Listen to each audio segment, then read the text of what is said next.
to just play it. Come after me. I'm a man. I'm 40. Can't wait. Let's go.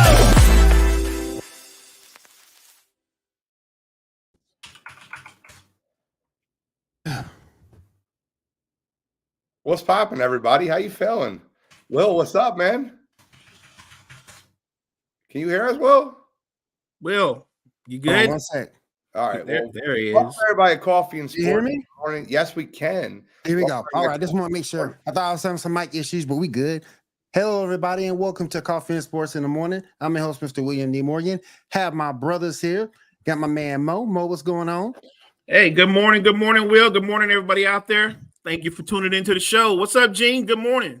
What's poppin', Mo? What's up, Gene? You got the NFL genius, Gene, from Wire to Wire. How you doing, man? Phenomenal. I'm a capital P, lowercase h.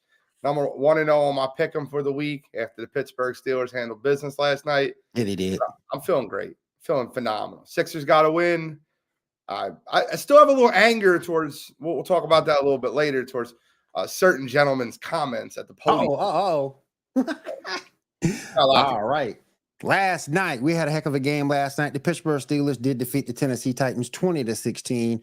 I'm going to start with Gene. Gene, what were some of your thoughts about the game last night? Will Levis is better than I thought he was. I really, I'll be perfectly honest with you. I don't want to say I wrote him off, but I'm very particular about quarterbacks from college going to the NFL. I watched the way they play in college, and I see how they move to the NFL. Will Levis was a terrible decision maker in college. He was at Penn State. That's why he couldn't beat out Sean Clifford for the job.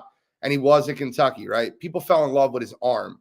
And I really was interested to see how an NFL coach would mold him. He made a throw in the third quarter, or actually it was the end of the second quarter. It was in the final drive at a half, where he threw a dart 27 yards downfield. Like the camera guy was fooled. Like you could tell, like you see normal passes and you can see them go.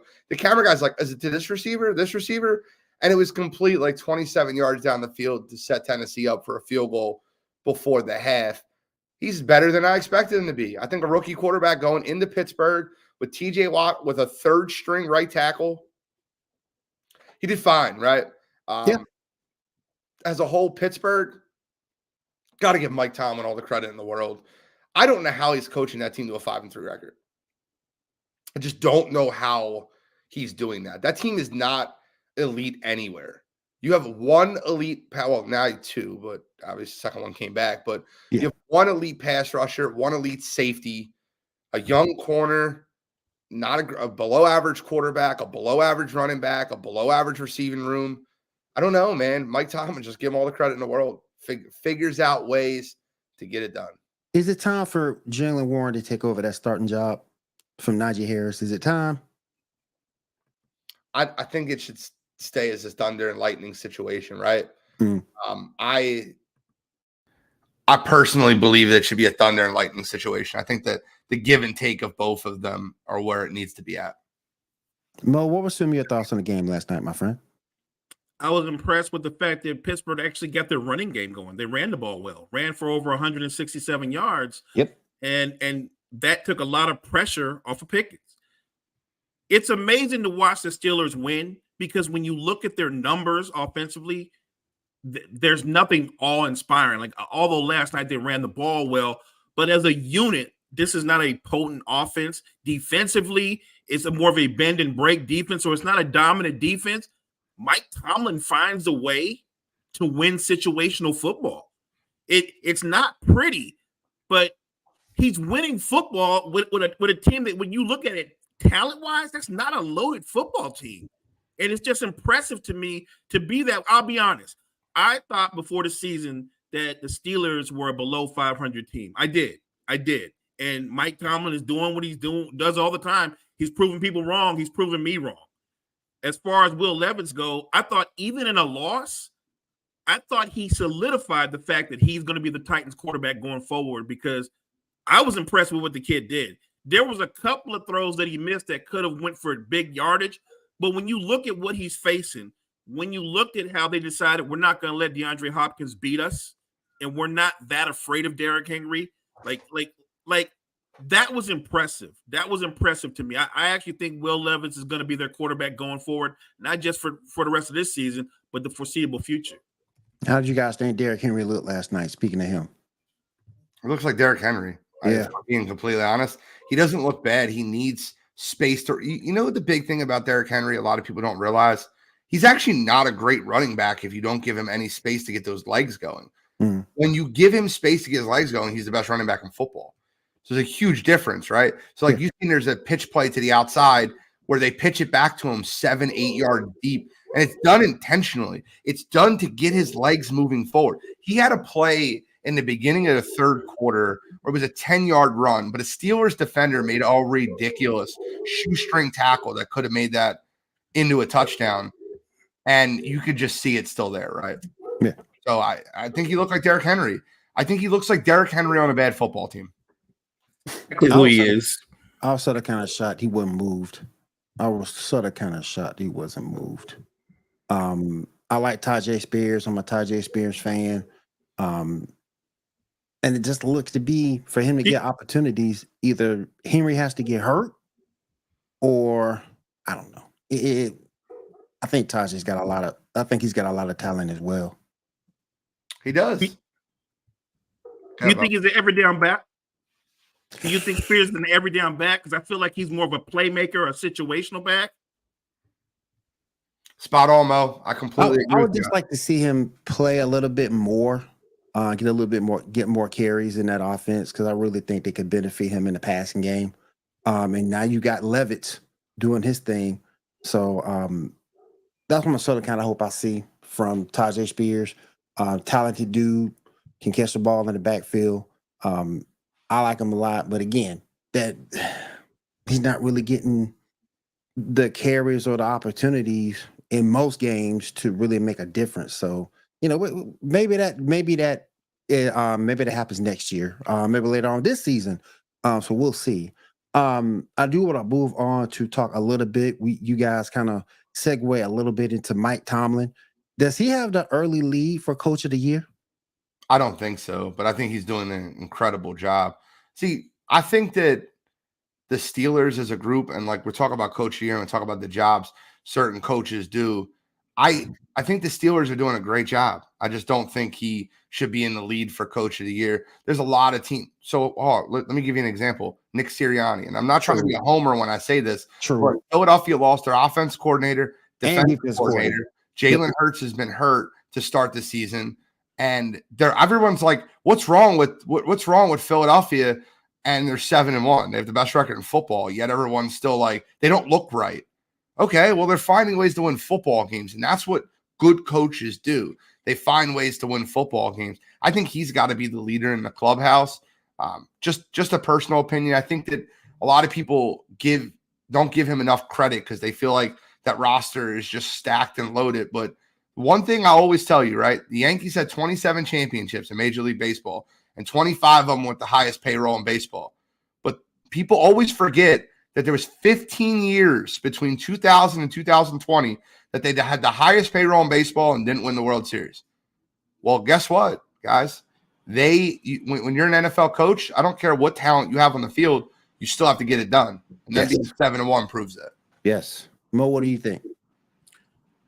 I think it's a good call. Look, here's the thing. All through the season, when we were doing the morning show, we were talking about how the Eagles' offense didn't look right as it wasn't potent. But we also kept saying they're still winning the football game. So you take the wins.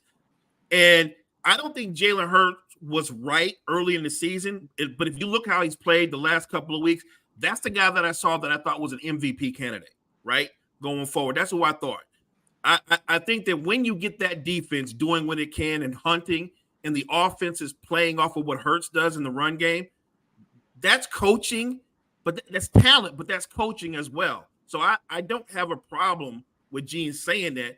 That's kind of crazy when you think about that he lost his coordinators, because that's big. That's big coming off of a Super Bowl run, and you lose your coordinators. How are you 6-1, have the best record in football right now with all that going on? Those are monster losses. You know why I know there's a difference? I think the Niners defense is still very good, but DeMeco Ryans was a loss. It was. That's a reality. So what the Eagles are able to do with losing their coordinators, that's more than impressive. I agree. Totally agree. Let me move on to. Can I add one more, Coach, real quick? I just want to put this out there now. Go ahead. I think that Pete Carroll deserves some recognition for what he's doing over there in Seattle. And I think he'll get even more if they do what I think they're going to do this Sunday and win at Baltimore. They're 5-2. No one predicted them to be in first place in the NFC West right now. They had the 49ers. That was their division. It's wrapped up, right? But he continues to get every ounce of blood from that stone that is Geno Smith. He continues to work in different running backs, different wide receivers. But the thing that most impresses me is last year he had a candidate for Defensive Rookie of the Year in Tariq Woolen. This year, he's got the leader for Defensive Rookie of the Year in Devin Witherspoon. They keep finding gems in the draft and developing them quicker than other teams do. So I kind of wanted to give Seattle's coach, Pete Carroll, some credit. Yeah, nothing wrong with that. Definitely deserves the love. He's definitely taking that team. And they're legit shot to win the division, too. Oh, yeah, legit. Kenneth Walker's playing well. Zach Charbonnet right behind him. DK's coming back off of injury. How long? But while we're talking about Seattle, how long do you guys think Tyler Lockett got left?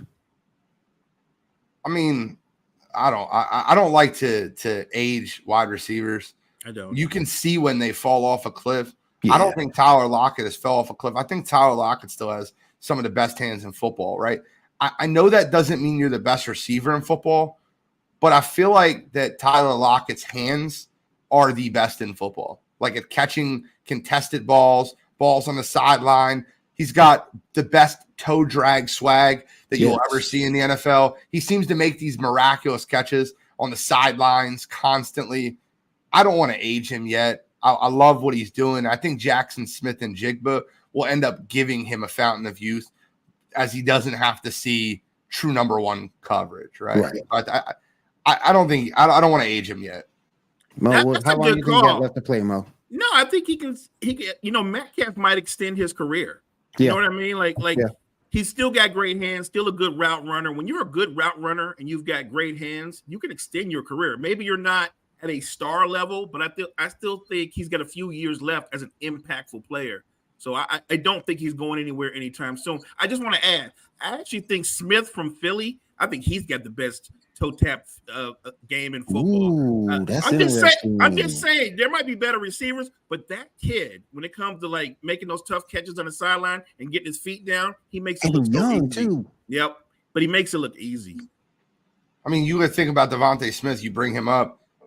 You got to think how good of a receiver you have to be that small, win a Heisman Trophy, and be drafted as a top 10. You have to be so talented. Like, has there ever been, and I'm not even trying to be smart, has there ever been a smaller receiver, a smaller, impactful receiver? Like, and you could say Steve Smith, but Steve Smith was stocky. He wasn't small. Right. Steve Smith was built like a safety. Yeah. Like Devontae Smith is like 170 pounds. Yeah. Yeah, he looks thin and wiry. Yeah, I'm with you. That was my concern when he came out in the draft. I knew he was going to be talented, but I didn't know if he would be able to grow across the middle and take hits and things of that nature. He's so wiry. Yeah, he does not take big shots. He does not take big shots. He doesn't. He really doesn't. And he's playing alongside a perfect guy for him to play alongside of.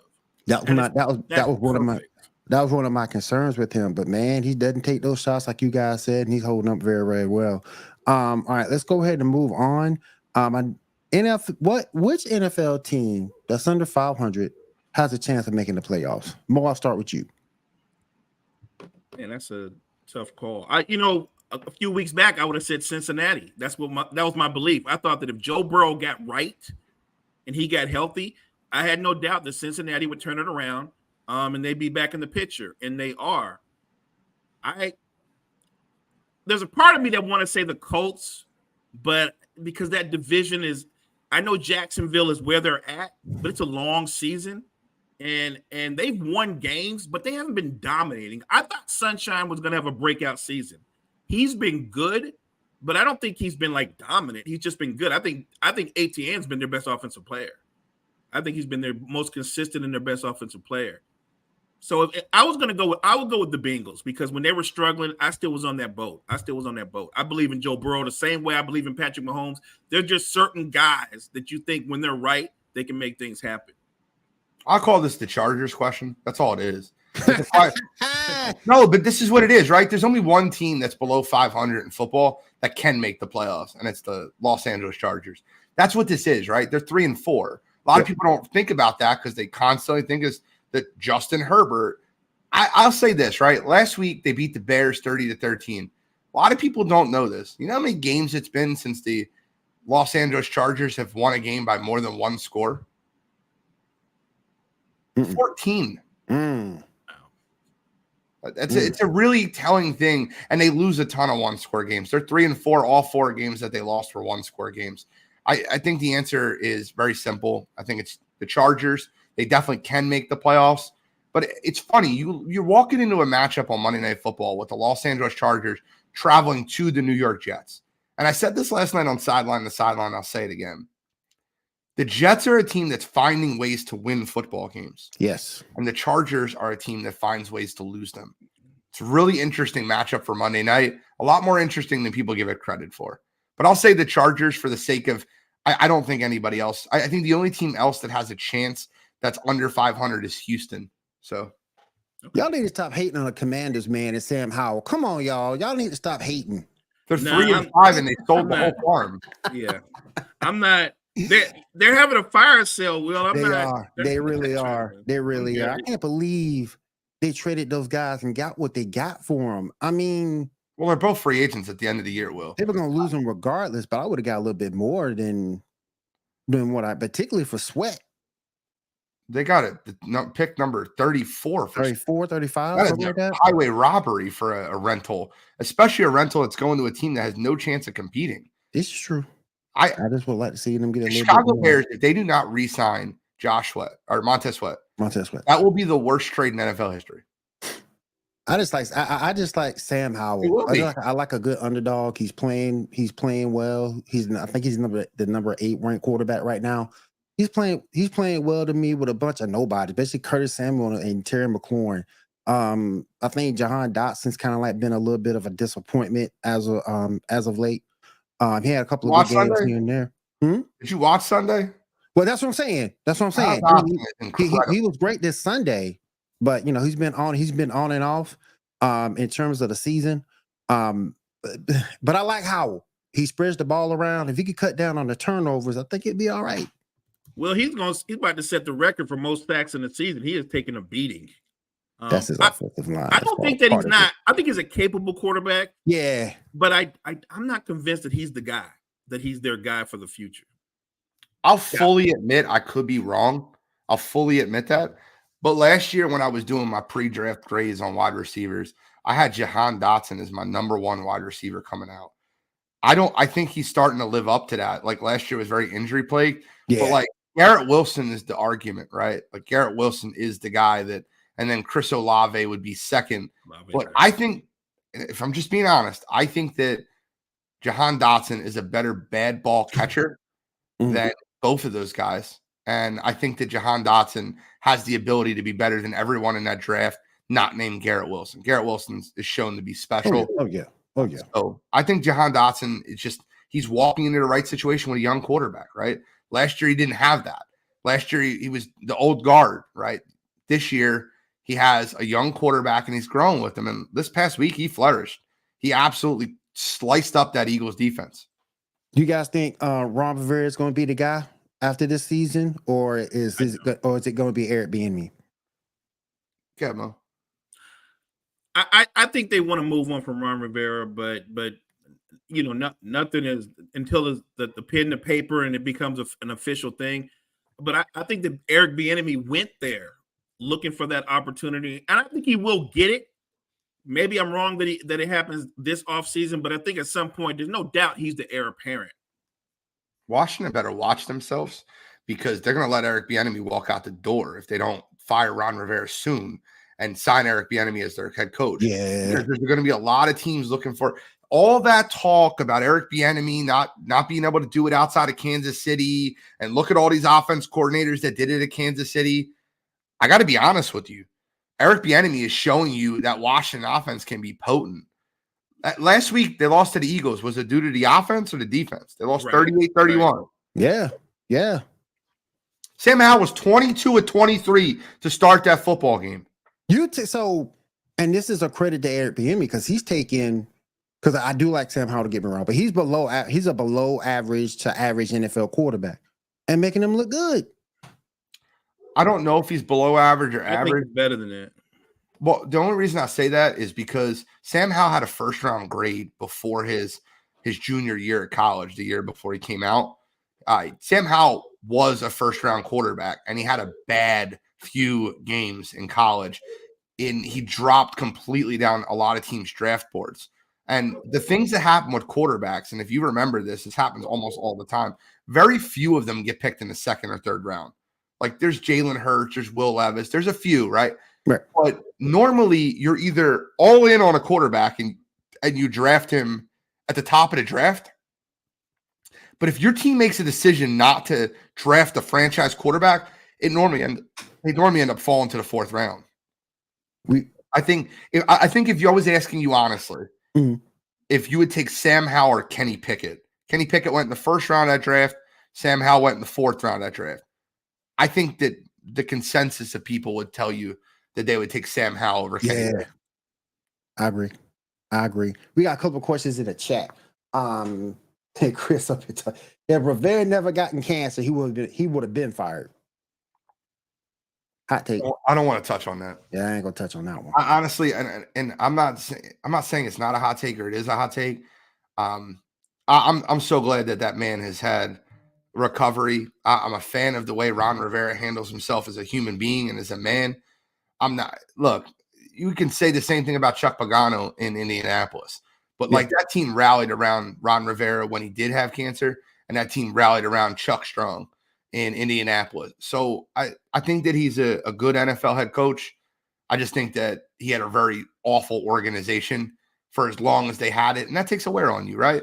Yeah. Like Andy Reid got fired, well, kind of walked away, but got fired from Philadelphia. Like there was a mutual parting, and the situation was bad.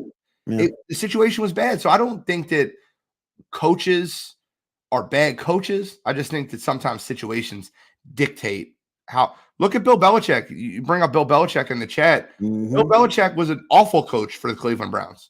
He was on the verge of being ran out of the league. Tom Brady came in, right situation. Saved one of his the great ass. coaches ever. So saved his ass, as we can see now. Saved his ass. I'll take Kenny Pickett given a competent OC. It's fair. Yeah, that is fair. That is fair. All right, let's go ahead and move on over to the NBA, talk some NBA action. LeBron has played the second most minutes in the league after the Clippers win, and the most fourth quarter overtime minutes in the league. Mo, is that sustainable for LeBron? You on mute, Mo. My bad. No, I don't think so. Look, LeBron is a physical marvel. We would all agree on that. But he looked tired as the playoffs went on last season. When you're going to have him playing 37, 38 minutes, I think that's asking too much. It really is. And here's the thing. I know a lot of people kept saying the Lakers won the offseason. They won the offseason. I was always of the opinion like all they did was keep their own guys. They kept their own guys. So that was good because you didn't lose Reeves and you didn't lose Hachimura, but you just kept your own guys. Yes, you added Gabe Vincent, who is a good player, but he's a rotation player. They didn't add an impactful player. So it's basically the same basketball team. And when I look at them, if you've watched any of their games, it looks like it's probably a 46, 48 win team. And that's if AD and LeBron don't miss substantial time. But if he's got to play that many minutes, that will also impact that win total, in my opinion. And going into the playoffs, it will take a toll because you know how this goes. This story goes. AD will come and go, and then they'll say, we want to save LeBron, but then LeBron will end up playing 38, 39 minutes. It will take a toll, and it's not sustainable. There will be times this year where LeBron James will be on the injured list for 15, 20 games in a row. There will be times this year where Anthony Davis will be on the injury list for 15, 20 games in a row. I think the two most important spurts for the Lakers are to start the season and to end the season. I got to give LeBron credit, right? I don't think it's sustainable. But if you watch, there's a mic'd up moment, and I can't get enough watching it. I got to give him credit, where Russell Westbrook drives by Austin Reeves and scores on him. And LeBron James is screaming at him, you have to guard him. You can't just let him go. You got to get up on top of him. And in the next play, Russell Westbrook comes down and LeBron James blocks his shot. And it's also mic'd up. You hear, get that shit out of here. I think his leadership is needed on that team. And to start the season in a positive way, when we get into the dog days of the NBA season, these middle ground games, game 34, game 47, right? You're going to see the Lakers, they're going to lose a little bit more games than they're going to win. But when they get in a rhythm of playing basketball, you can afford to lower LeBron James's minutes, lower Anthony Davis's minutes, and then ramp them up again in March. I think that's a smart move by Darvin Ham. I understand he's trying to protect his superstar. But if I'm being completely honest, I think that they need LeBron to start the season and they need LeBron to end the season. Leadership starts a culture and leadership continues a culture. True. And I think that it's smart for him to get some wins. Like that Clippers game was huge, right? We talk about that. How's game 5 in the NBA season huge? It's huge for the Lakers because they haven't beat the Clippers. And for them to do what they did in that basketball game where they were losing the majority of the first half, have a ridiculously good third quarter, the Clippers narrowed the gap, took it to overtime, and LeBron took over. LeBron let these guys know that if we see you guys in the playoffs, you do not have our number. And I appreciate that. I appreciate that from a superstar in his 20th NBA season. Guy's ridiculous. Let me see. We've got something in the chat. Cam Reddish will prove big for them, especially defensively. They actually have a wing that can defend and actually shoot. They're going to need D'Lo to lead the way when Bron misses his 5 to 10 games. When Bron misses his 5 to 10 games, D'Lo won't be nearly as good. He won't be nearly as good. He's been big. He's had like 2 big 27-point games in the 2 wins, a couple of their wins. My issue with D'Angelo Russell isn't that I know he can score. I know he has talent. I've never considered him a point guard. He's not a point guard. He's a 2 guard that has the ability to pass the ball, but he's not a point guard.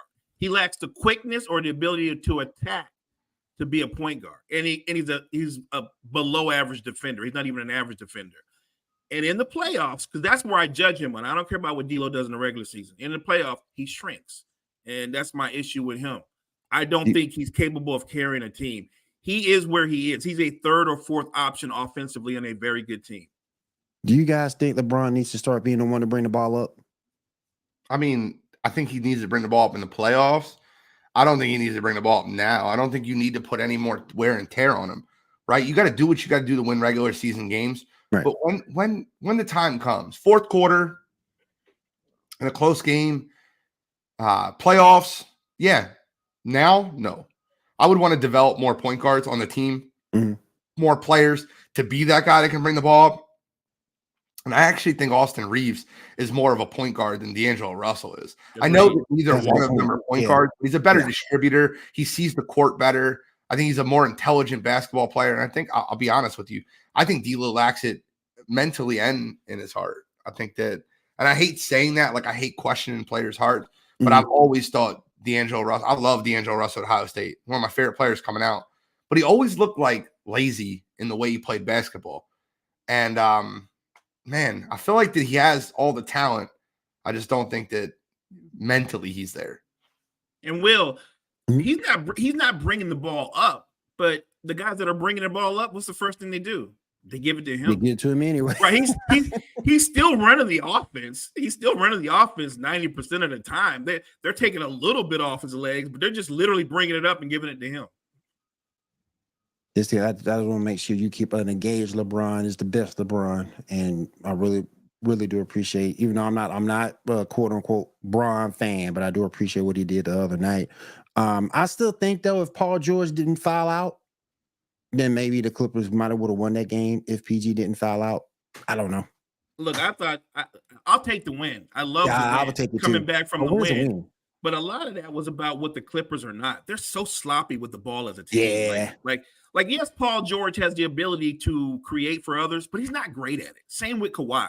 They're not great at it. And for them to be veteran players, they do this thing that kills you all the time. What do coaches say?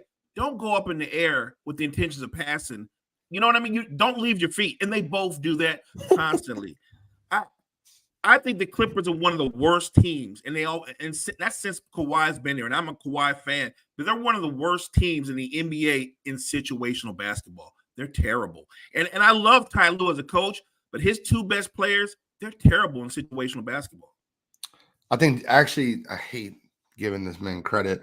I actually think James Harden does a hell of a lot for them as far as situational basketball. That's what I said. Because he's super intelligent. Look, I don't think James Harden's got it right. I'm not a fan of him at all. I think he's a selfish basketball player, but he's a very, very intelligent point guard on where the ball should go. And I think he'll actually set them up. I think they're going to win a lot of regular season games with James Harden playing because he's going to set them up for success.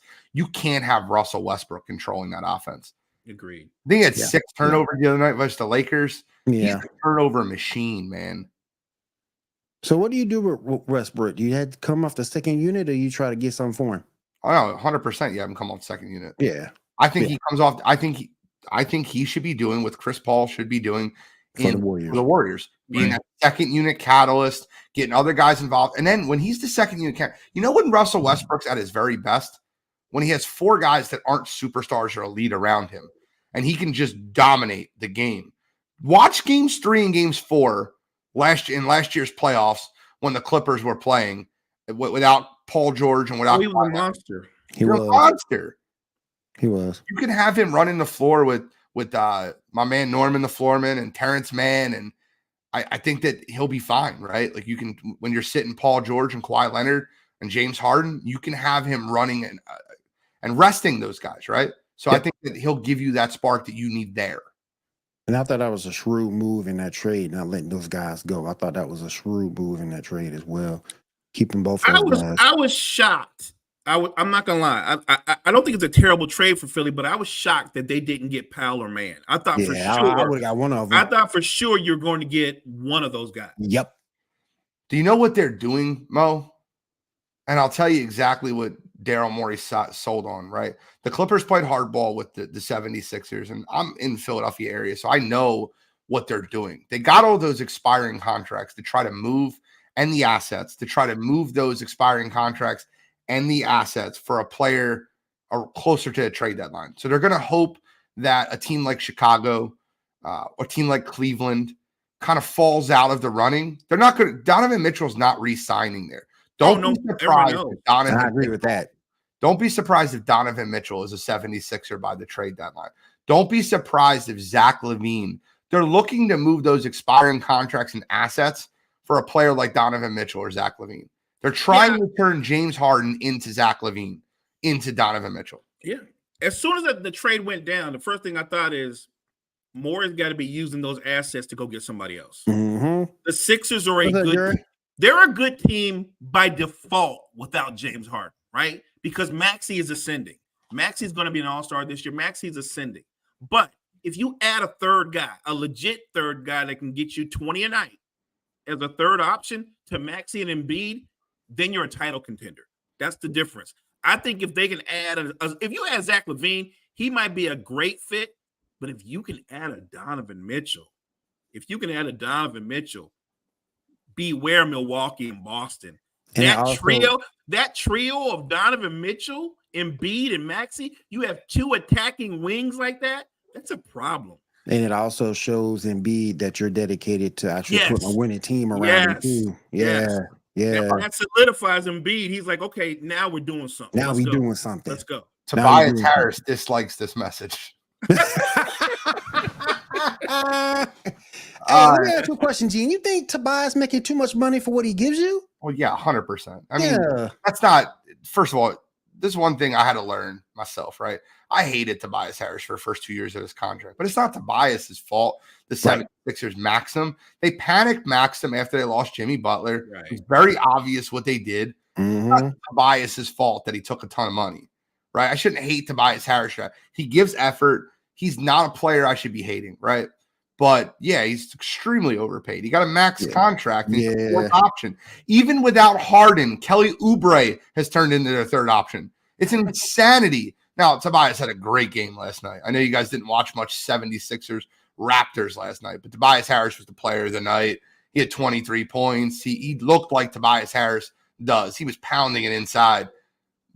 But yeah, I mean, he's definitely overpaid. Gotcha. And you look at what he does production-wise, Will, I don't think nobody would disagree with this assessment. He's a very good player. He is. But on a title contender, don't look at the money, just on what he does, he's your fourth option. He's a fourth option on a title contender, which is why that I know Daryl Morey is going to pursue somebody else. Kelly Oubre can score the basketball, but he can be streaky.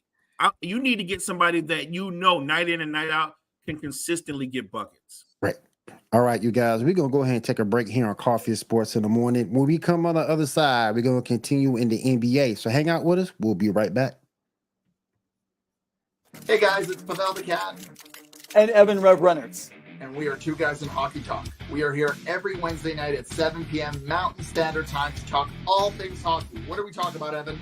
We talk KHL, AHL, ECHL, every HL hockey league you can think about, prospects, juniors, even the professional women's hockey league. Yeah, we love it. And we have a website, Two Guys in Hockey Talk. So give us a follow. We got articles on all things related to hockey, and we're writing all throughout the season. So make sure you tune in. We're also on X or Twitter.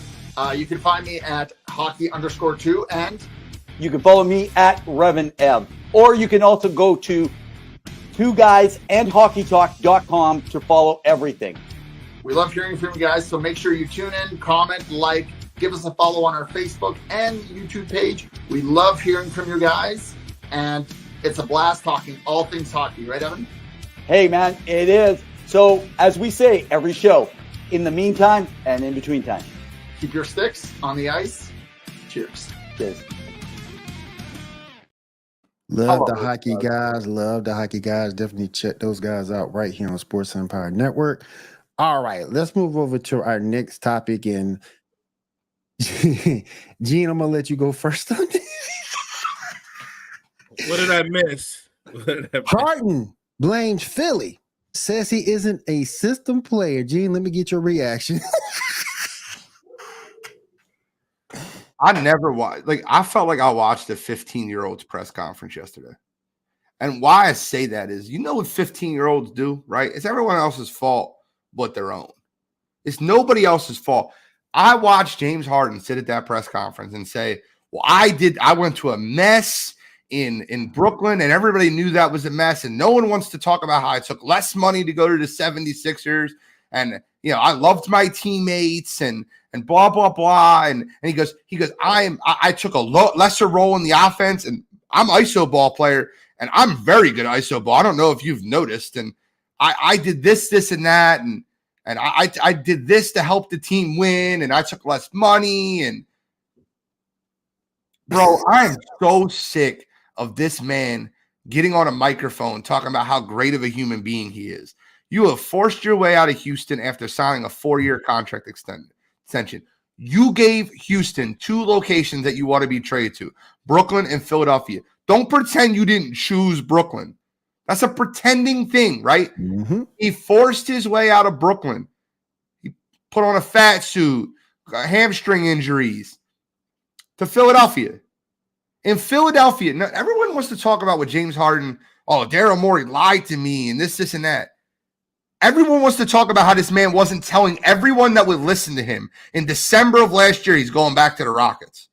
He told everyone that would listen, reporters, he said it multiple. I'm going back to the Rockets. And then he wants to pretend that 76ers played the bad role in the relationship. Nah, bro. Stop that. I'm so sick of his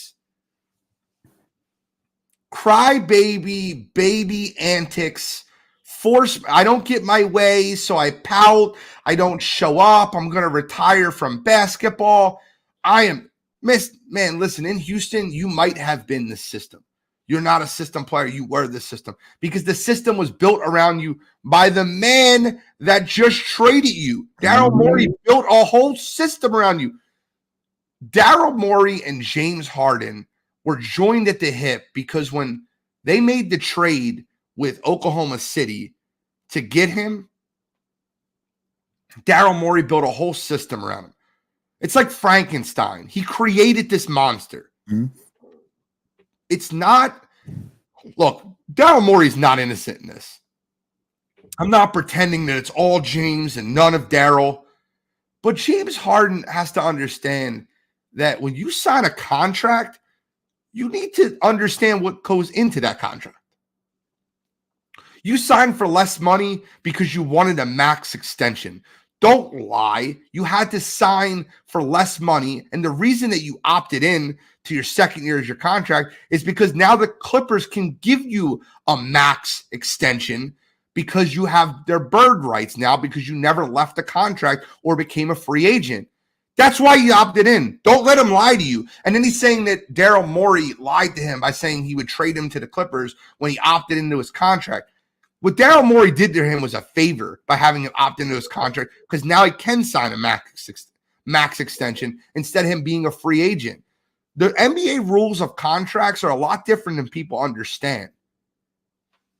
I just don't like when he goes up there and plays victim for a guy that's never made a finals. He's made the conference finals twice, lost, choked away both opportunities he had for the NBA finals. Last year in game 6, at the end of game 6 and game 7, he was an absolute statue. He was the worst player in game 7 I have ever seen in my entire life on a basketball court at Boston. He had 9 turnovers and 5 points. I'm sorry, man. You're not the victim. You're making over $30 million a game to never win. I'm tired of it. Tired of it. Mo, what are your thoughts? My actual thoughts? Good luck. Hey, be honest here. That's what we do on Coffee and Sports in the Morning. Be honest here. Good luck, Tyler. That's my thoughts. I'm looking at that, and come on, if you're Tyler, you're watching that press conference. Come on, I don't know. I'm sure Bomber is hype, but if I'm Tyler, I'm like, man, this guy, because look, he did make an honest statement. He's not a system player. There was a system built around him, and I would disagree that he only knows how to play one way because Doc Rivers was right. The first half of the season, Philly had the best record in the league. True. He was playing point guard. He wasn't hunting shots. He was playing point guard, and they were the best team in the league. And then he actually had a conversation with James, and James told him he wanted to go back to scoring 20 points a game. He wanted to get buckets too. And you could tell there was a change in their offense. It got more stagnant, and he became more ball dominant. So he can play a different way. He can play a winning way. The problem is he would prefer to put up numbers than play winning basketball. That man led the league in assists and still ended up going home. Still ended up going home in the playoffs. We blaming, and I've talked to a couple of not Philly fans per se, but Harden fans, and a lot of people want to blame Doc Rivers, but I can't lay all this on the feet of Doc Rivers. No, I will say this. I don't know if you guys heard this yet. It just came out like late last night. Joel Embiid's comments were very telling.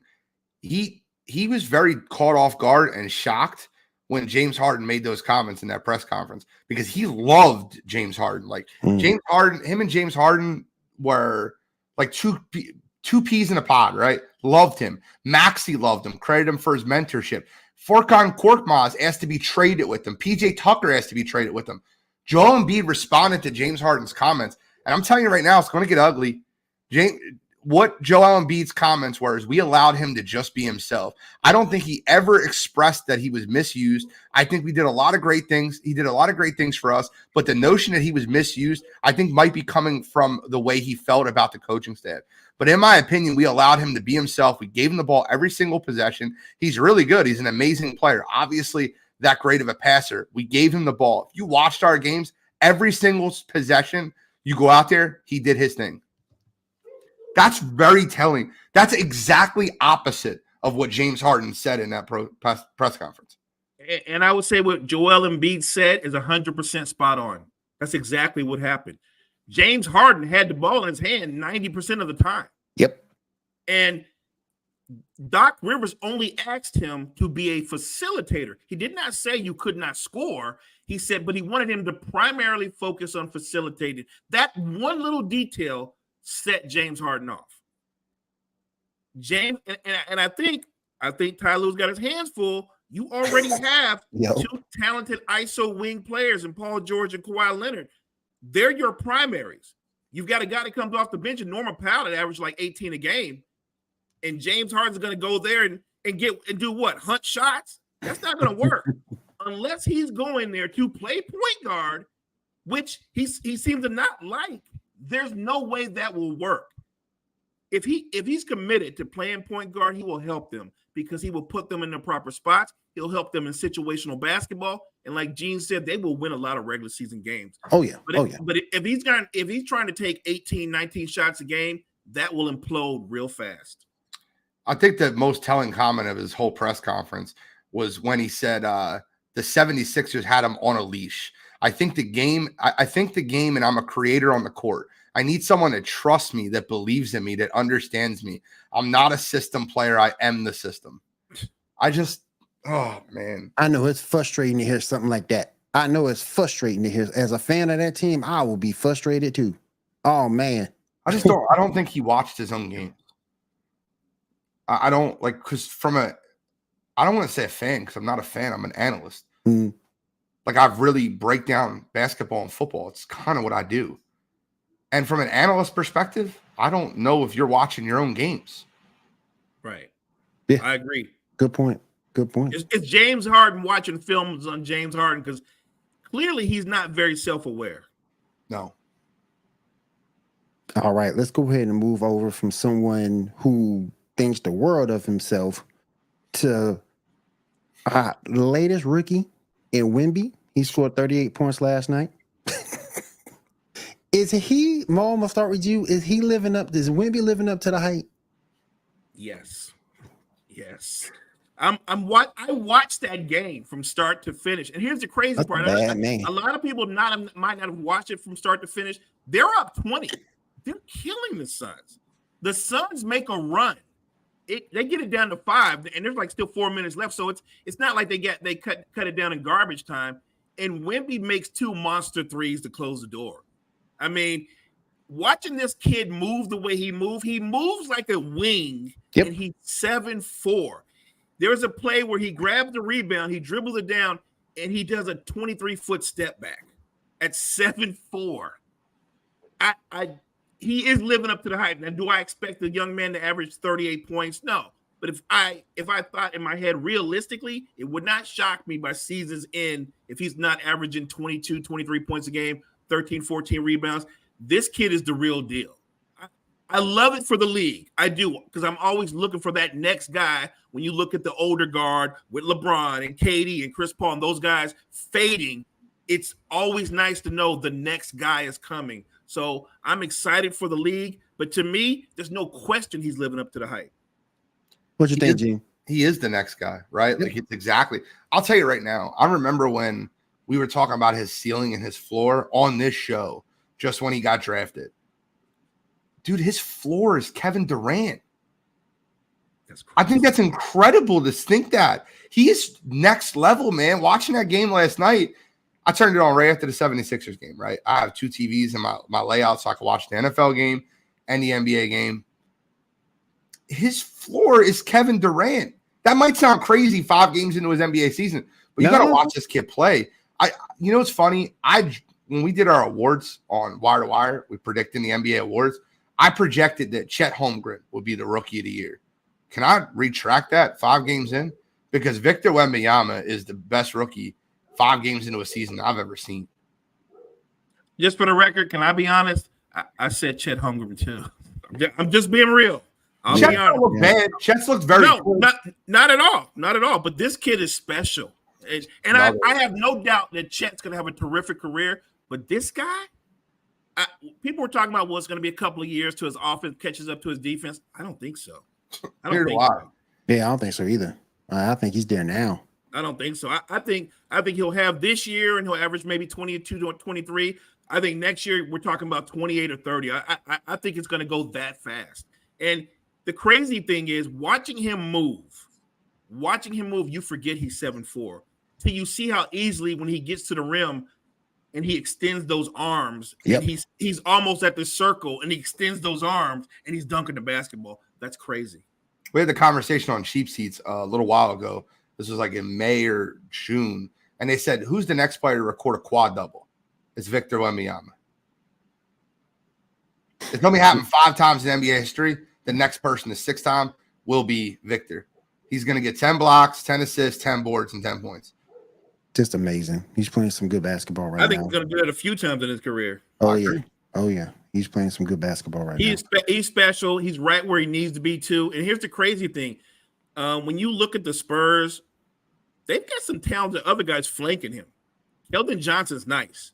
Devin Vassell, he's nice. They got Jones there. They actually have a nice core. I think they need to add one more piece, but you add another piece to that, and they're playoff contenders. And who knows? The way he's playing on both sides of the floor, he might carry them to the playoffs. He might carry them to at least the play-in. This might sound wild, Mo. He don't look 7'4" the way he moves, right? Like Chet Holmgren looks 7'1". Like he looks healthy at times where like you could tell like he's moving, right? When Victor, I'm not kidding. I was watching a highlight from a distance. I get it. But I was watching a highlight and like, I'm like, oh, that's not Victor. And Victor caught the ball and ended up dunking it. But like, I can't spot him sometimes at 7'4". That's how fluid he moves. Thank you. And for someone to be 7'4" and have that type of fluidity in their game, oh my God. He runs the floor, Will, and it looks like it's a wing. It's like a normal 6'6" wing. He's flying down the court. I'm like, there's no big in the league that can run with that guy. There's probably very few wings that can run with him. He's not just big and long. He's quick, Will. That's crazy. I agree. I definitely agree. Doing this thing, look like Pop's being rejuvenated too a little bit on the sideline. So, you know. He hated that comment, though. He hated that comment. When Steve Kerr said that comment about him, he hated that comment. You hear his press conference when that comment was said? So they asked him about that comment, about the do I feel rejuvenated? He's like, rejuvenated from what? I'm not dead. He's like, they said, well, Steve Kerr said you seem rejuvenated. And he goes, well, Steve Kerr's an asshole. That's what he said. So I love Pop for that. You got to call him and tell him that later. I'm like, they're friends. Like, he could say that. Right. Yeah. I love Pop for that. Oh, my gosh. All right, let's go ahead and pivot from the NBA back to the NFL. We got some Week 9 picks to close out the show. Yeah. The first one we already saw last night.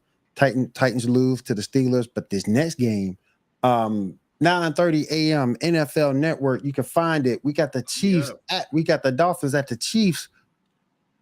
Gene, who do you think wins that game? I think that the Chiefs win the football game. I don't think there's an opportunity for them to lose 2 straight games. And I think Miami still hasn't proven they can beat a good football team. So give me the Chiefs. Mo? I almost never bet against Patrick Mahomes, but I just feel like their offense isn't where it needs to be. Their defense can kind of bend and not break.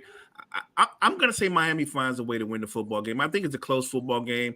Here's the crazy thing. I think Miami, they've been in Germany since Monday.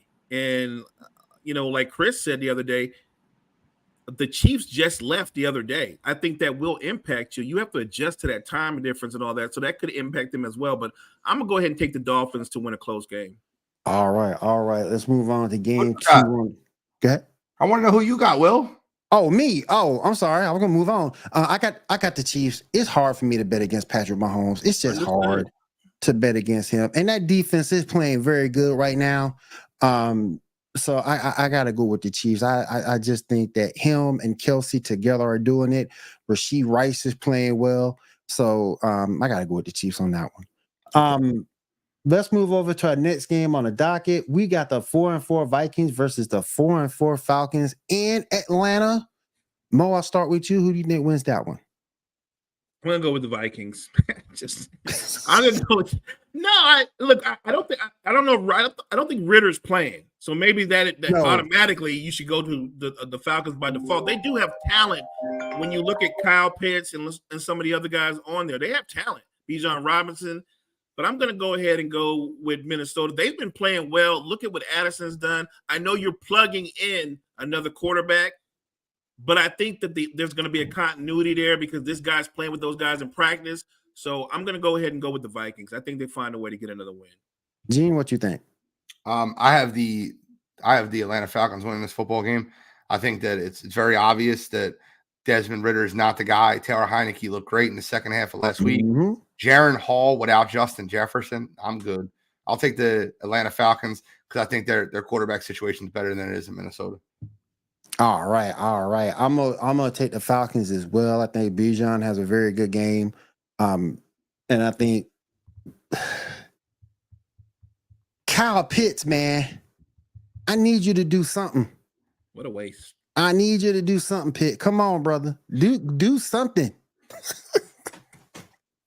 It's just he has been a waste, and it's killing me. But I don't think it's Kyle Pitts' fault. No. I don't think so either. But I think Bijan has a good game, and I think Drake London has a good game as well. So I gotta go with the Falcons on that one. I don't think I ain't no problem with Joshua Dobbs. I'm sorry, but no, I gotta go with the Falcons on that one. All right, let's move on to another matchup. 1 p.m. Eastern Time, CBS Sports. We got the 5-2 Seahawks going to Baltimore versus the 6-2 Ravens. Gene, who you got on that one? I'm taking the Seahawks on an upset on this one. I think the Seahawks. Special number one. I'll tell you, I think the Seahawks matchups make fights.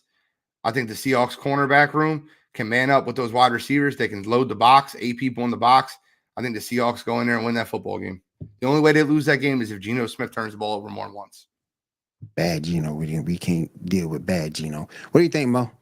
I've got the Seahawks as well for some of the reasons that Gene said, but I also think that defensively, I think they'll frustrate Lamar Jackson. I think they'll turn him over once or twice. I got Seattle as well. Yeah, it's a clean sweep. I got the Seahawks also. I think that defense is good enough to get Lamar Jackson off track, hold those wide receivers back. I'm getting to the point on some of these marquee matchups with the Ravens. I'm not even trusting that running game anymore. I mean, Gus is all right, but he's not anybody to go wow at. Same thing with Justice Hill. So I got to go with the Seahawks. Next game on the slate, we got the 1-7 Cardinals versus the 4-3 Browns in Cleveland. Gene, who you got in that one? I got the Browns. I mean, the Arizona Cardinals aren't going to beat the Browns. Are we serious? I like the Browns. Say less. That defense at home versus Arizona? Yep. Who's starting quarterback for Arizona? Is K1 back? I don't know. My point. Cleveland. Yeah, that's the point. Because I know Kyler's not playing. I don't think Kyler's playing. And I know he's practicing, but I don't think he's playing. Yeah. I don't think he's playing this game. I know he's back at practice, but I don't think he's playing this game. But who you got in this game? I got Cleveland with that defense. I think Myles Garrett is going to get a couple of sacks. He's going to disrupt anything they try to do. I think the young quarterback in the running game offensively will do just enough. They're not going to be explosive, but they will dominate that football game. I got the Cleveland Browns as well. That defense is just sick.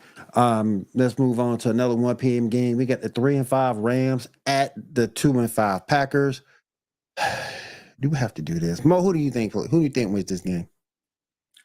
You know, the Rams are funny because it's really simple. It's if Stafford gets protection, he can kind of pick you apart. He really can. And when you can get to him, it disrupts everything they do.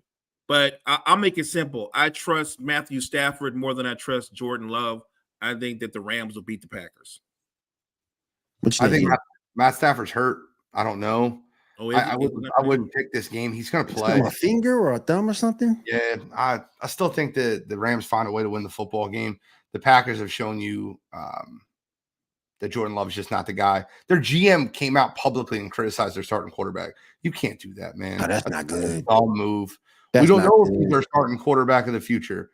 Then shut up. Don't say that out loud. Right. Give me the Rams. There's turmoil in Green Bay.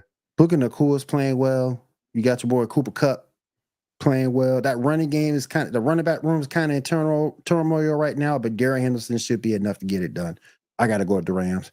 All right, another 1 p.m. game. We got the 3-4 Buccaneers going to the 3-4 Texans. Gene, who you got? It's my blowout of the week. I think the Texans blow them out of the water. I think DeMeco Ryans going to have those boys fired up after losing to Carolina. Tampa Bay is coming on the road, play at Houston. I think this is going to be an absolute slobber knocker. Give me the Texans 31, the Buccaneers 9. What you think, Mo? I got the Texans as well. I think Stroud has a big game.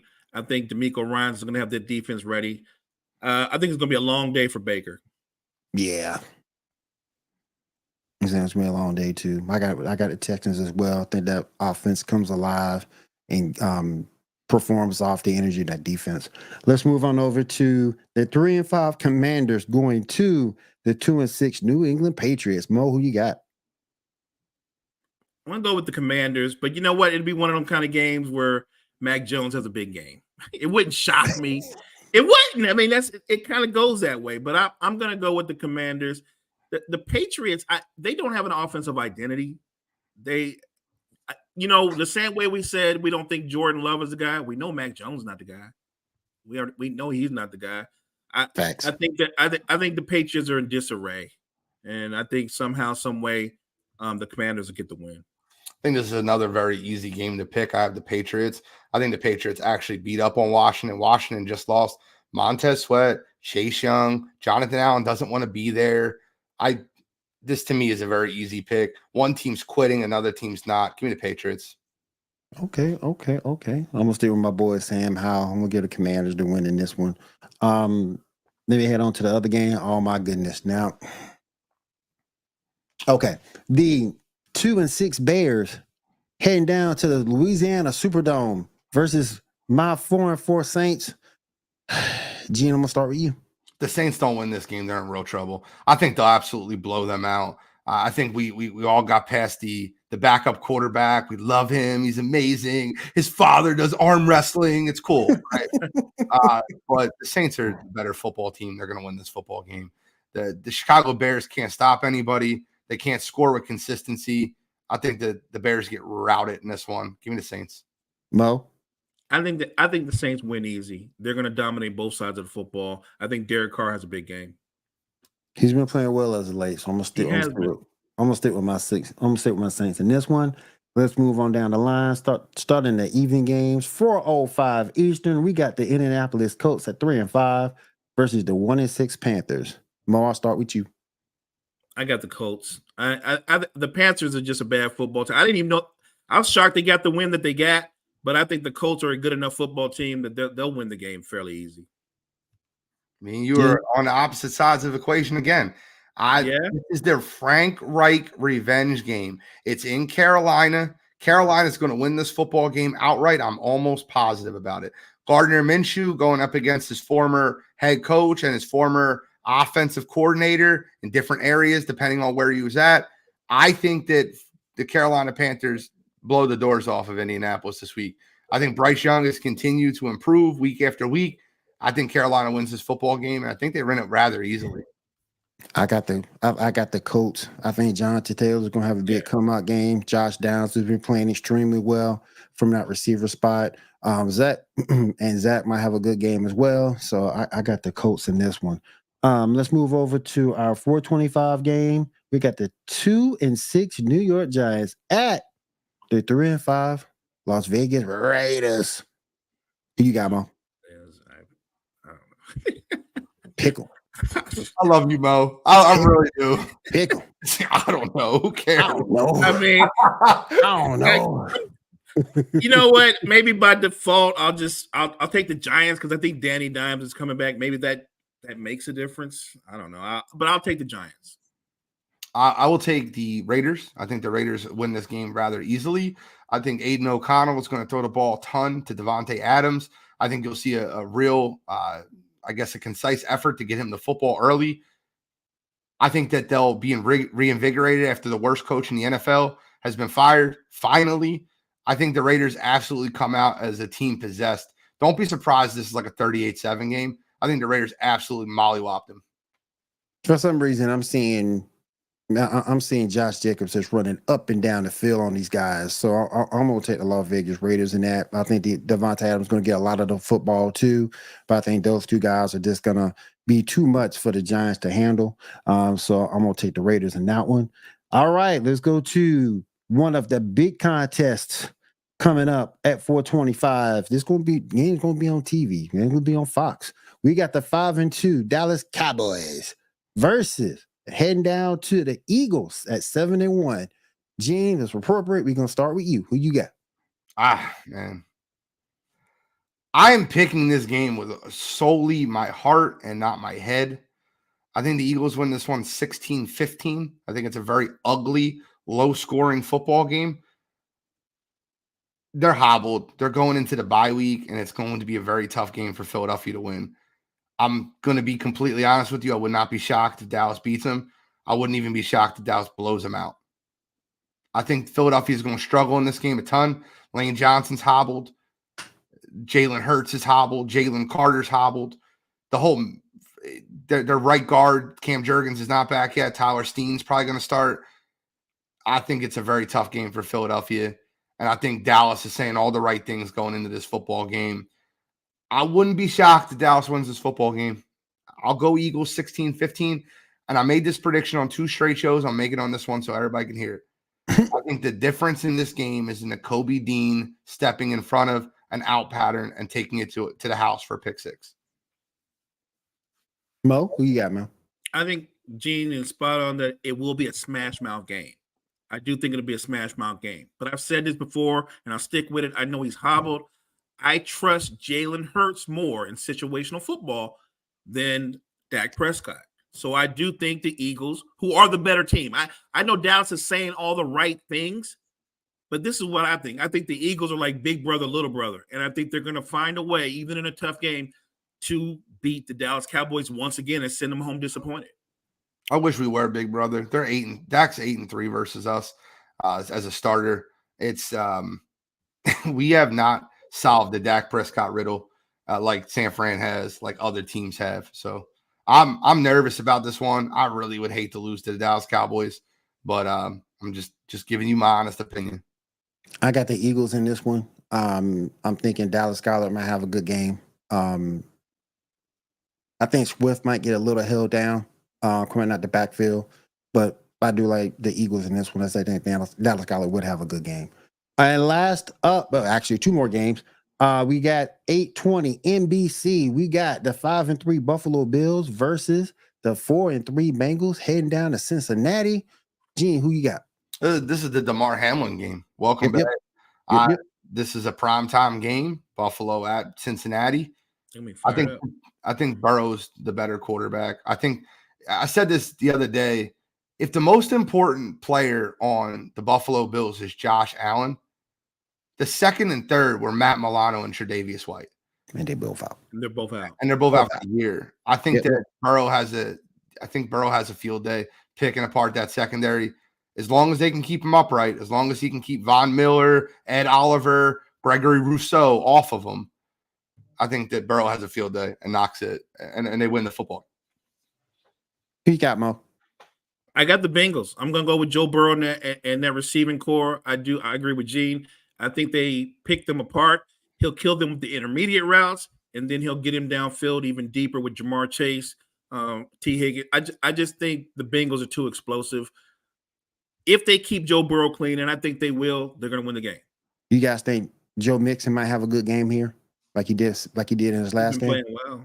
Yeah, he's playing pretty good. I think he might have a big game. I'm going to Bengals too. There's too much firepower for that defense to handle. That's going to be tough, especially with all your defensive talent out. That's going to be tough. And last game I did want to bring up, Monday night, 8:15 p.m. Eastern, ABC, ESPN, ESPN2, ESPN Deportes as well. We got the Chargers at 3-4 heading down to the Jets at 4-3. Gene, who you got? one team finds a way to win games. One team finds a way to lose them. Yep. The Jets, I think the Jets will win the football game, and I think it'll look ugly, and I think it won't look good. But I feel like that the Chargers are a team that you can easily run the football on. They have a very porous run defense, and I think this game for Breece Hall goes absolutely bonkers. I think you start the game with play action, take a big shot to Garrett Wilson, and back those safeties up just a bit, and then Breece Hall runs wild. I like the Jets in this one. I think they'll win this game very ugly, like they always do. I'll give you a weird score of 19-16 to let you know how ugly I think the game will be. Mo, who you got? I got the Jets. I trust the Jets defense more than I trust the Chargers offense. I think they shut down the Chargers offense. I think Herbert turns the ball over a couple of times. I think the Jets win an ugly game, but they will win. Yeah, I got the Jets too. I just can't see. And the dude I feel sorry for in this game is Austin Eckler. He's gonna get that defense doesn't give up a lot to running backs. So I definitely gotta go with the Jets. All right, before we finish up the show, gentlemen, Gene, I'm gonna start with you. Let everybody know where they can find you. They can be able to keep up with you on social media. It's been the NFL Genius wire to wire season right now. Monday night, cheap seats. Wednesday night, wire to wire. Thursday night, birds deep, sideline to sideline. Wednesday morning, I get to hang out with these guys on the morning show. And in just a few weeks, I'm going to be joining Mo and Brett on the NBA show Friday nights. So I cannot wait. It's podcast season. Softball's over for me shortly, and I'm getting in as many times as I can. You can find me on the Sports Empire Network or Wire to Wire Sports.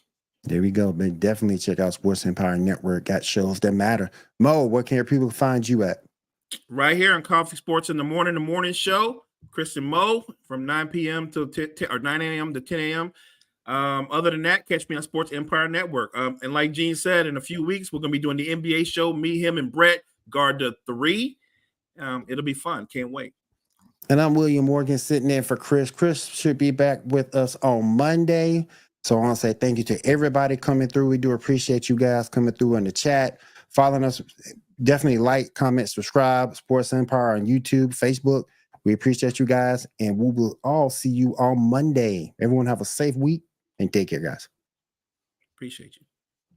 I mean, you can see right now, without LeBron, Lakers are struggling. Let me tell you about a team I hate, all right? I know the Dallas Cowboys fan is here, so I had to make sure he knew how much I hate this team. I'm ready. I've often said that the people who run baseball, they try very hard to ruin it. I'm from Brooklyn. I don't have a problem saying it to his face. Oh, from Brooklyn. Hey, you guys any